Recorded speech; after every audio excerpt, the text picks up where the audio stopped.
자, 오늘은 이재명 대통령이 취임 100일을 맞아 기자회견을 진행하였습니다. 여기서 언급한 주식시장의 정책 내용들을 제가 핵심만 추려서 좀 정리를 해봤어요. 그래서 우리 주식인들이라고 하면 알아야 되는 이 정책 내용들 지금부터 하나씩 보도록 하겠습니다.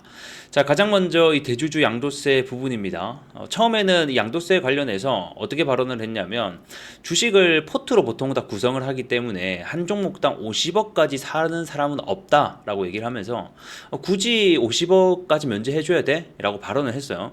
그래서 이거 50억이 아닌가? 라고 하면서 이제 증시가 많이 좀 출렁댔었죠. 하지만 이후 발언에서 주식시장은 결국 심리가 좌우하는 부분도 많고 여당 야당 모두 놔두면 그냥 좋겠다 이런 또 의견도 메시지도 많이 와서 뭐 반드시 50억을 10억으로 내려야겠다라고는 생각하지 않는다 이렇게 얘기를 했어요. 그래서 이런 부분들은 결국 이제 내가 결정하기보다는 뭐 국회 논의에 맡기겠다라고 얘기를 했습니다. 그래서 시원하게 뭐 50억을 유지하겠다 이렇게 확정 발언을 한 것은 아니고 이제 하도 사람들이 뭐라고 하니까 현행 유지를 좀 하는 부분들을 좀 긍정적인 의견을 내비친 것 같아요. 자, 그리고 이제 두 번째 상법 개정을 보게 되면 일단 상법 개정안에 대해서는 일부 이제 악덕 지배주들만 좀 옥죄는 것이고 이 상법 개정은 결국 회사도 살리고 다수 주주들에게 좀 도움을 주는 행위다라고 하면서 굉장히 좋은 법안이다라고 얘기를 했습니다. 특히나 이제 물적 분할로 장난을 치지 못하게 해야지 주가가 정상화된다라고 발언을 하면서 이 상법 개정은 추가로 계속해서 더 많이 해야 된다라고 발언을 했었네요. 자, 다음 이제 배당소득 분리과세에 대해서 얘기를 했는데 이와 관련해서는 현재 정부가 시뮬레이션을 돌리고 있다고 해요. 그래서 해당 결과를 토대로 좀 세율을 발표할 수는 있지만 언제든지 해당 내용은 뭐 시장의 변화, 뭐 다양한 부분들을 고려해서 좀 바꿀 수 있다면 좀 유연한 입장을 보였습니다. 그래서 세수 결손을 좀 최소화하는 수준에서 배당을 좀 늘릴 수 있도록 고민을 하고 있다라고 발언을 했고요. 이것 외에도 좀 다양한 발언들을 했는데 현재 연기금의 국장 비중이 낮은 이유에 대해서 이재명 대통령은 이해가 되지 않는다. 라고 발언을 했습니다.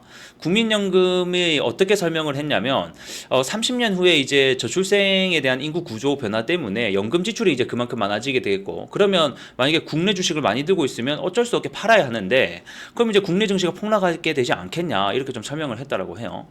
제가 봤을 때는 이런 이유보다는 현재 근본적으로 국민연금의 올해 1분기 국내 주식 수익률이 5% 정도 되거든요. 근데 해외 주식 같은 경우에는 13%가 됩니다. 그러니까 2배 이상 지금 현재 차이가 나고 있는 거죠. 그럼 결국 수익률 측면에서 해외가 거의 3배 가까이 지금 차이가 나는데 당연히 그쪽으로 포트 비중을 크게 넣을 수밖에 없는 것이 아닐까 이렇게 저는 생각을 합니다.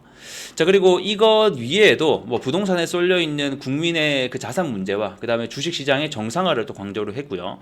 여러 가지 우리나라 주식시장의 뭐 디스카운트가 되는 뭐 여러 가지 지배구조 개혁들이라든지 세제 뭐 이런 다양한 부분들을 언급을 하면서 우리나라 증시를 한 단계 도약할 수 있도록 증시 부양에 대한 의지를 다시 한 번 더 엿볼 수 있는 기자회견이었다 이렇게 볼 수 있을 것 같고, 자, 이것 위에도 이제 섹터별로 좀 발언을 한 게 있습니다. 뭐 대표적으로 이제 원전주가 오늘 좀 크게 조정을 받았는데 요즘에 이제 AI 산업 때문에 전력이 많이 필요해서 뭐 원자력을 더 지어야 된다라고 하는데 이거는 사실상 현실성이 없다 이렇게 발언했어요. 왜냐하면 원전 하나를 짓는데 15년이 걸리는데 뭐 여러 가지 추가 원전 부지 문제라던가 뭐 안정성 문제 이런 것도 언급을 하면서 현실적으로 지을 수가 없다라고 발언을 했습니다. 그래서 이제 처음 이재명 대통령이 취임 당시에는 이제 원전을 버리지 않겠다, 원전이랑 재생에너지랑 에너지 믹스를 구현하겠다 이렇게 좀 발언을 했었는데 약간 스탠스가 바뀌는 모습들이 오늘 좀 나타났습니다. 그래서 예전에 이 문재인 대통령 시절에 탈원전을 고수하는 바람에 우리나라 원전 수출길이 많이 좀 꺾였던 게 좀 생각이 나네요. 그래서 어쨌든 간에 요 소식으로 원전이 좀 하락을 하고 반대로 이제 신재생 에너지는 좀 급등을 하는 이런 일도 발생했었다 이렇게 정리할 수 있겠네요. 자, 오늘 영상은 여기서 마무리해 보도록 하겠고요. 전 또 다음 시간에 여러분들께 인사드리겠습니다. 시청해 주셔서 감사합니다.